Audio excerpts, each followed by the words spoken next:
Sveiki! Šiandien Jums parodysiu, kaip mes lengvai galime įsidiegti Canva programėlę į kompiuterį. Canva pradžios puslapyje spauskime štai čia viršuje kompiuterį, atsisiųskite programą. Paspaudus mes esame nukreipti į kitą puslapį ir čia spauskime Download Canva for Windows. Tai šiek tiek reikės palaukti, kol atsisiųs į mūsų atsisiuntimo aplanką. Štai matome, siunčiasi.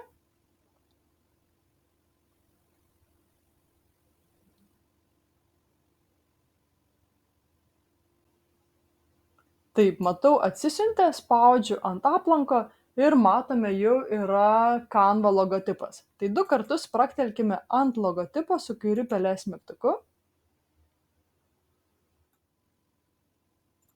Ir štai pas mus atsirado jau appsas, spauskime Login.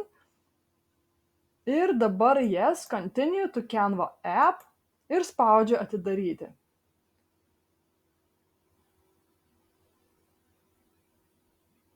Ir štai jau mums atsidarė Canva appsas, Canva programėlė. Dešinėje pusėje viršuje mes galime susimažinti langą, galime išsididinti, galime uždaryti. Ir kitą kartą, kai įsijungsime kompiuterį, mes jį rasime ant desktopo. Ant desktopo matysime Canva aplikaciją, Canva logotipą, spausime ant jo.